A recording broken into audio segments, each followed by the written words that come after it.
যদি পিআর এর খারাপ থাকে 1%, ভালো 99%। পিআর এর বিপক্ষে যদি বক্তব্য দেওয়া যায় 2%, তাহলে পক্ষে বক্তব্য দেওয়া যায় 98%।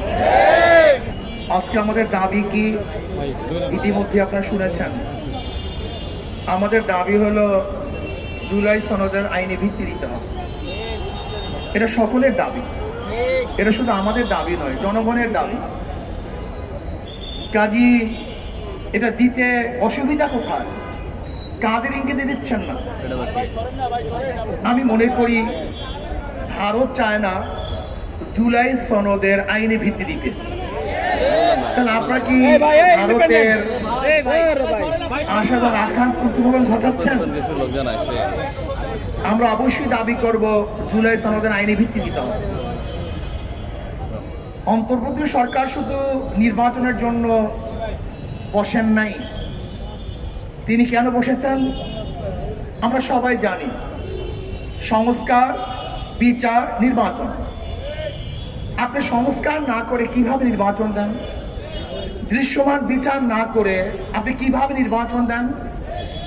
যদি শুধু আপনি নির্বাচনের জন্য ক্ষমতায় বসেন তাহলে আমার কোনো আপত্তি নেই, কিন্তু যদি আপনি তিনটা বিষয়কে সামনে নিয়ে ক্ষমতায় বসেন তাহলে অবশ্যই আপনাকে সংস্কার করতে হবে, দৃশ্যমান বিচার দেখাতে হবে, এরপর নির্বাচনে যেতে হবে। নির্বাচন কোন পদ্ধতিতে হবে? ইসলামী আন্দোলন বাংলাদেশ অনেক আগের থেকেই দাবি করছে পিআরসি নির্বাচন।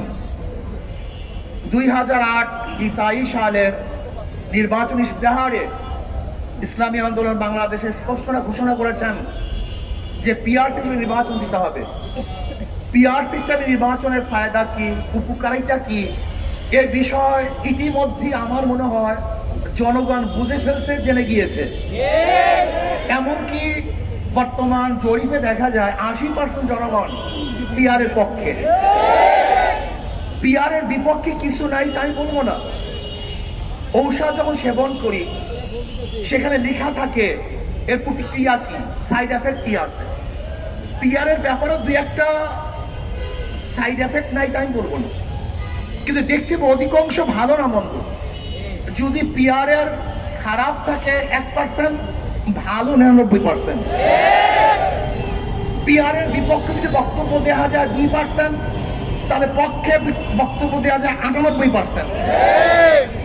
পিআর এর ব্যাপারে সবচেয়ে বড় তাদের প্রশ্ন কি? কাকে ভোট দিবেন, কে নির্বাচিত হবে? এটা তাদের সবচেয়ে বড় প্রশ্ন। স্থিতিশীল গভর্নমেন্ট হবে না, স্থিতিশীল সরকার হবে না। আমি তাদেরকে প্রশ্ন করতে চাই, ধরে নেন আজকে যে পদ্ধতিতে নির্বাচন হচ্ছে সেখানেও যদি এককভাবে কেউ সংখ্যাগরিষ্ঠ অর্জন না করে, সংখ্যাগরিষ্ঠ না পায়, তাহলে সেই পার্লামেন্টের অবস্থাটা কি হবে? সেটা দুর্বল পার্লামেন্ট।